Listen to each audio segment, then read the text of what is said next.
Bonjour à tous, dans cette séquence, nous allons voir comment exprimer une remise ou une augmentation en pourcent. D'abord, on va partir sur un exemple précis pour développer un peu plus la méthode à suivre. Donc nous avons un article qu'on appelle un article 1, ça peut être un article de sport par exemple. Son prix initial était de 160 € et le prix final est de 120 €, est égal à 120 €. Donc, qu'est-ce qu'on constate ici? On constate bien sûr une baisse du prix, donc il y a bien une remise. La question qui nous est posée, c'est d'exprimer cette remise en pourcent.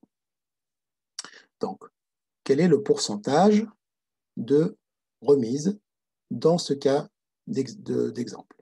Eh bien, on va commencer d'abord par nous intéresser au montant de la remise. Donc, quel est le montant de la remise? Donc, le montant en euros de la remise.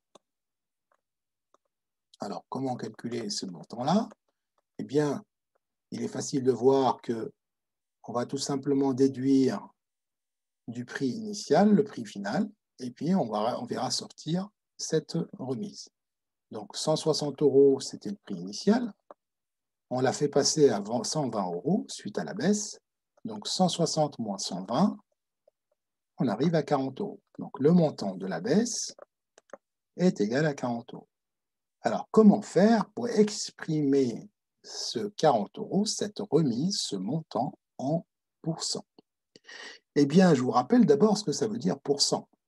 Pourcent, ça veut dire quel sera le montant de la remise pour comme si on avait un prix initial de 100 €.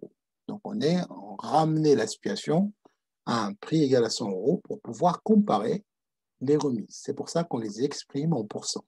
C'est comme si tous les prix étaient égaux à 100 €.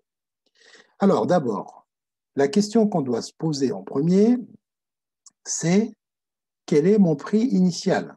Mon prix initial, c'est 160 €. OK, c'est ma référence. Je vais tout ramener d'abord à 160 €. Et quel est le montant de la remise? C'est 40 €. Donc maintenant, quelle est la proportion que représente cette remise par rapport à 160 €? Eh bien, on sait faire. Ça, c'est tout simplement 40. Quelle est la proportion de cette remise? C'est tout simplement 40 divisé par 160. On sait qu'une proportion, c'est tout simplement une fraction. Maintenant, cette proportion, il faudra l'exprimer en pourcent. Eh bien, pour l'exprimer en pourcent, on va tout simplement multiplier cette proportion par 100. Alors, qu'est-ce qu'on a fait au juste?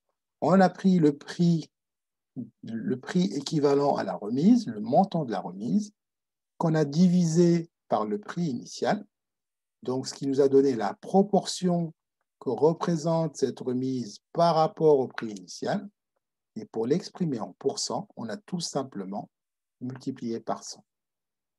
Alors, comment faire ce calcul? On a déjà vu qu'on a 3 façons pour calculer ce calcul, pour exécuter ce calcul, pour effectuer ce calcul.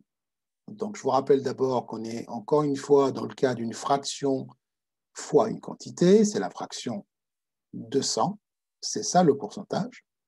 Donc d'abord, on va pouvoir faire 40 fois 100 divisé par 160, ou bien 40 divisé par 160 fois 100, ou bien 40 fois 100 sur 160. Tous les résultats, toutes les méthodes vont nous ramener au même résultat. Donc on va utiliser la première, 40 fois 100 divisé par 160, ce qui va nous donner 4000 divisé par 160. Et si on effectue ce calcul, on va trouver 25. Mais par contre, il ne faut pas oublier le symbole pourcent, puisque le 25 ici, ça n'est pas 25 €. On est en train d'exprimer une remise en pourcent. Donc le pourcentage, le symbole du pourcentage, il doit apparaître dans le résultat. Alors, qu'est-ce que ça représente?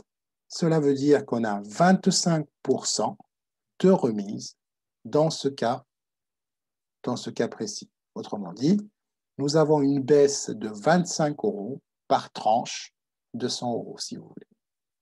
Ici, on applique la proportionnalité, on arrivera à l'équivalent de 40 € pour 160 €.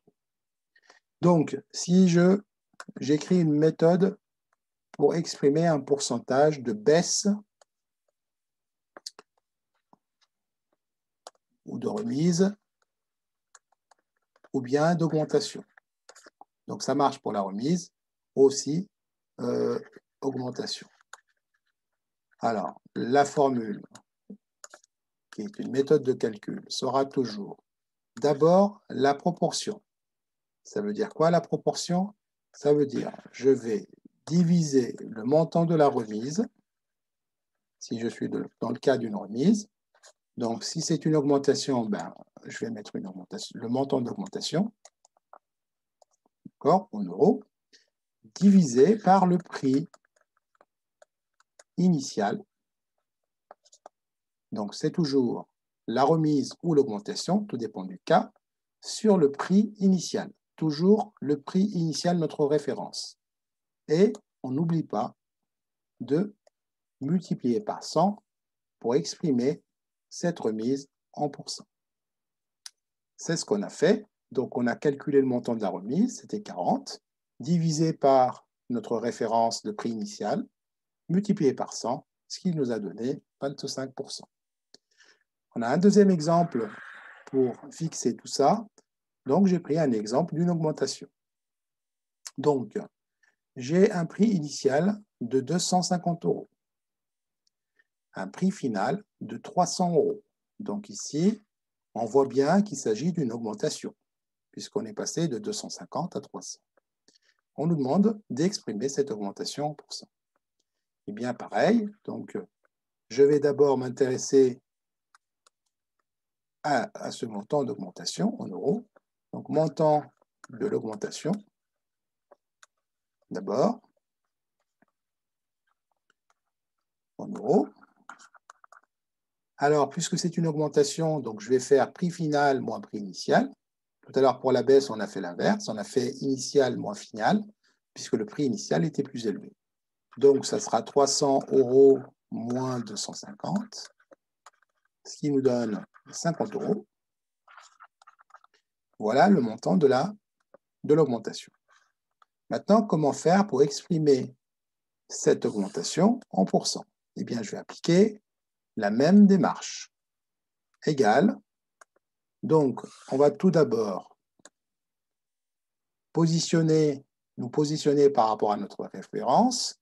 Le montant de l'augmentation, c'est 50 €, divisé par notre référence qui est le prix initial, 250, et on n'oublie pas de multiplier par 100 pour exprimer tout ça en pourcent. Donc nous avons la fraction de 100, une proportion en pourcentage. Voilà, une proportion de 100, c'est un pourcentage, tout simplement. 50 sur 250 fois 100. Donc, on peut faire ce calcul-là de cette manière. 50 fois 100 sur 250. Ce qui va me donner, donc pour un élève de 5e, pas encore, la simplification n'est pas encore d'actualité, on n'est pas encore maîtrisé, donc on passera par ces étapes de calcul. Donc, pas la peine, donc là, à la machine, ça fait 5000 divisé par 250. Et à la calculatrice, on trouvera 20, mais je n'oublie pas toujours, encore une fois, le symbole de pourcent. Donc ici, j'ai une remise de 20%, une augmentation pardon, de 20% du prix initial. Donc une augmentation de 20% est équivalent c'est l'équivalent de 50 €. Voilà.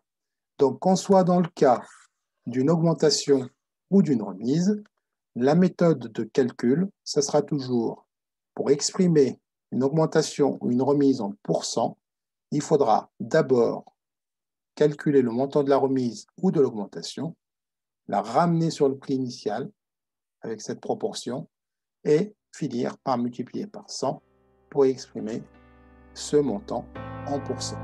Voilà, merci pour votre attention et à très bientôt. Au revoir.